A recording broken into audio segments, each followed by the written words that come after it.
Há histórias que carregamos como cicatrizes na alma, e há algumas que simplesmente não podemos esquecer, por mais que tentemos. O que vou lhe contar aconteceu há 3 anos, numa fazenda isolada no interior. A família Henrique me procurou em desespero. Eu tinha 30 anos de ministério. Achava que já tinha visto de tudo. A fazenda Santa Rita ficava a 2 horas da cidade mais próxima. Quando cheguei naquele fim de tarde de março, o lugar parecia quieto demais. Sabe aquele silêncio que não é paz? Era isso. Dona Carmen me recebeu na varanda. Uma mulher de 45 anos que parecia ter 60. Os olhos fundos, as mãos tremendo constantemente. O marido, seu João, homem do campo a vida toda, não conseguia me olhar nos olhos. A casa colonial de 2 andares se erguia como uma sombra contra o céu alaranjado. As janelas do 2º andar permaneciam fechadas, mesmo com o calor sufocante. Na varanda, cadeiras de balanço se moviam sozinhas com uma brisa que não existia. Eles tinham 2 filhos, Ana, de 16 anos, e Pedro, de 12.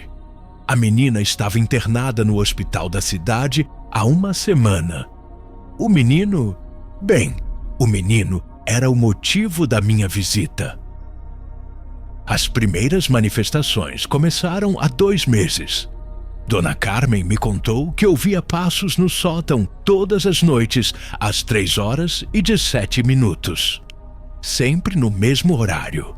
Passos pesados como de um homem grande. Mas lá em cima só tinha caixas velhas e móveis cobertos por lençóis. Toque! Toque! Toque! O som ecoava pelo teto da casa colonial. Dona Carmen apertava o rosário contra o peito, contando cada passo. 1, 2, 3. Sempre 13 passos. Então, silêncio. Um silêncio tão absoluto que até os grilos paravam de cantar. Mas os passos eram só o começo. Depois vieram os odores.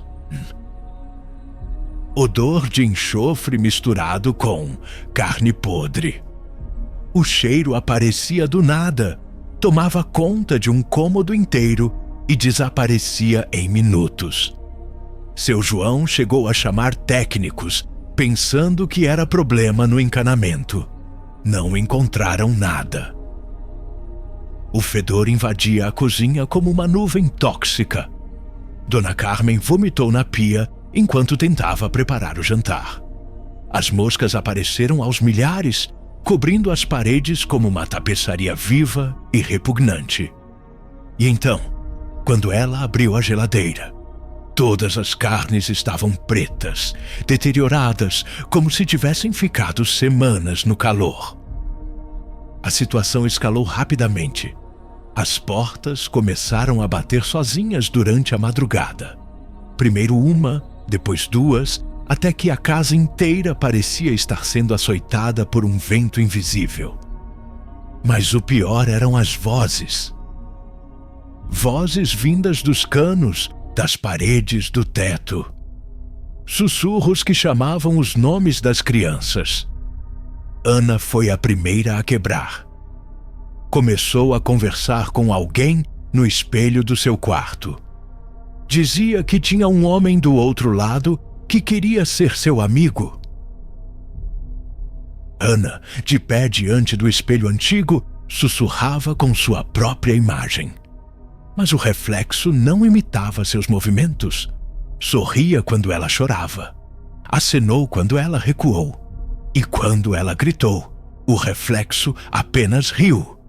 Um riso que ecoou pela casa, como o som de vidro se quebrando. Pedro era diferente. Ele não tinha medo. Era isso que me preocupava. Quando cheguei na fazenda, ele estava sentado no quintal, conversando animadamente com o ar. Perguntei com quem ele falava. Ele apontou para um ponto específico ao lado da cerca e disse: "Com o homem queimado. Ele disse que você ia vir." O menino ria e gesticulava como se estivesse em uma conversa fascinante. Seus olhos brilhavam com uma excitação antinatural. No ar ao lado da cerca, onde ele apontava, a grama estava chamuscada em formato de pegadas humanas. Pegadas que levavam direto para a casa. Naquela noite, Pedro teve o primeiro episódio. Acordou às 3h17, sempre esse horário maldito, e começou a falar em latim perfeito. Um latim arcaico que eu mesmo tinha dificuldade para entender. Mas não era qualquer latim. Ele recitava trechos da Missa Negra. O menino de 12 anos se sentou na cama, os olhos completamente brancos, sem íris ou pupila. Sua voz saiu rouca, em um tom impossível para uma criança. Pater noster qui es in inferno, sanctificetur nomen tuum. As palavras sagradas invertidas ecoavam pela casa como blasfêmia pura. Foi quando eu soube. Não era um caso de trauma ou histeria coletiva. Havia algo ali. Algo antigo, raivoso e muito, muito forte. Investigando a história da propriedade, descobri que a fazenda foi construída sobre um antigo cemitério de escravos. Mas não era só isso. Em 1923, um homem chamado Sebastião Dolores foi linchado e queimado vivo na antiga Túlia. Ele era acusado de praticar rituais satânicos e de coisas terríveis com crianças. Os registros antigos contavam a história em detalhes macabros. Sebastião Dolores, com suas mãos queimadas e rosto desfigurado, havia morrido gritando maldições. "Voltarei pelos pequenos", foram suas últimas palavras antes de o fogo tomar seu corpo completamente. A Túlia havia sido demolida nos anos 60 e a casa dos Henrique foi construída exatamente no mesmo local. O quarto do Pedro ficava onde antes era o centro dos rituais. Era por isso que tudo começou quando o menino completou 12 anos. A mesma idade das primeiras vítimas de Sebastião. O exorcismo durou 3 dias. 3 dias que pareceram uma eternidade. Pedro, ou melhor, a coisa que estava nele, conhecia segredos meus que eu nunca havia contado a ninguém. Me tentou, me ameaçou, me mostrou visões do inferno que ainda me assombram. O menino se contorcia na cama, amarrado por cordas que ele quebrava como se fossem linhas. Sua voz alternava entre a de uma criança chorando e a de um homem envelhecido pela maldade.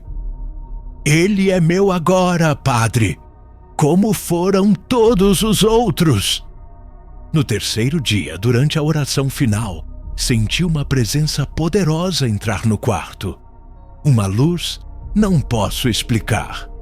Pedro deu um grito que rachou as janelas. Um vento gelado varreu a casa inteira. E então... um silêncio. Pedro abriu os olhos, seus olhos de criança, e perguntou: "Padre, por que estou amarrado?" A família se mudou na semana seguinte. Nunca mais os vi. A fazenda foi abandonada e, pelo que sei, permanece vazia até hoje. Mas às vezes, quando passo por estradas desertas de madrugada, ainda escuto aqueles passos no teto. Toc, toc, toc. 13 passos que me lembram que há coisas neste mundo que a fé pode enfrentar. Mas nunca, nunca esquecer.